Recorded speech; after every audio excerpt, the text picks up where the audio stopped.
రాష్ట్ర ప్రభుత్వం తమ న్యాయపరమైన డిమాండ్స్ను పరిష్కరించాలంటూ అంగన్వాడీలు బుధవారం అనకాపల్లి ఎంపీ సత్యవతి ఇంటిని ముట్టడించారు. అనంతరం అక్కడే బైఠాయించారు. సమాన పనికి సమాన వేతనం చెల్లించాలంటూ నినాదాలు చేశారు.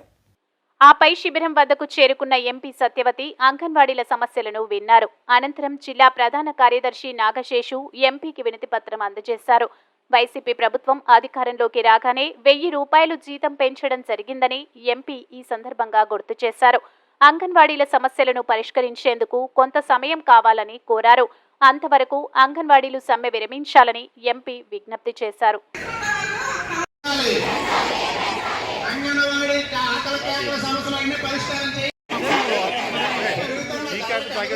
మన శేషి గారు మాట్లాడి ఎంపీ గారికి నాగశేషి గారు వివరిస్తారు. ఎంపీ గారికి ఇప్పటికంటే మేము 16వ రోజు ఈరోజు సమ్మె మొదలుపెట్టి బయటకు రావడం అనేది జరుగుతుంది.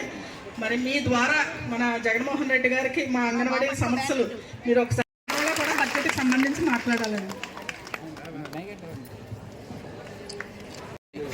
100 ఫోటోలు ఎడతాను, నీకు 100 ఎడతానని చెప్పాను కదా. ఇంచుమించుగా ఒక 1100 1000 రూపాయలు ఇమ్మీడియట్ గా పెంచారు, వెంటనే పెంచారు. అది ఆ తర్వాత తప్పనిసరిగా నా వంతు పాత్ర కూడా నేను పోషిస్తానని చెప్పి మీకు ఈరోజు మాట ఇస్తూ, మరి దయచేసి మీరు ఎక్కువ ఒత్తిడికి గురవ్వకుండా రాష్ట్ర ప్రభుత్వాన్ని, ముఖ్యమంత్రి గారిని నమ్మండి. అన్ని వర్గాలకి కూడా ఆయన సంక్షేమాన్ని అందిస్తున్నారు. మీకు కూడా ఈ ప్రభుత్వం మంచి చేస్తుందని చెప్పి తప్పనిసరిగా నమ్మి మీరు మరి ఇంతటితో మరి ఈ పోరాటాన్ని మరి శేషి ద్వారా చెప్తున్నాను. మన సిపిఎం నాయకులు భద్రం గారు ఇంకా చాలామంది వచ్చారు. ప్రభుత్వం తప్పనిసరిగా మీకు మంచి చేస్తుంది. ఆ నమ్మకాన్ని నుంచి తప్పనిసరిగా మీ భవిష్యత్తు కార్యాచరణను మీరు డిజైన్ చేసుకోవాలని భావిస్తూ మీ అందరికీ ఆ భగవంతుడు, ఎందుకంటే 2023వ సంవత్సరం మరి చివరిలోకి వచ్చాము. 2024 నూతన సంవత్సరంలో మీ అందరికీ కూడా మీకు ఆశించిన ప్రతి ఒక్కటి కూడా నిజం కావాలని చెప్పి మనస్ఫూర్తిగా కోరుకుంటూ మీ అందరికీ నూతన సంవత్సర శుభాకాంక్షలు.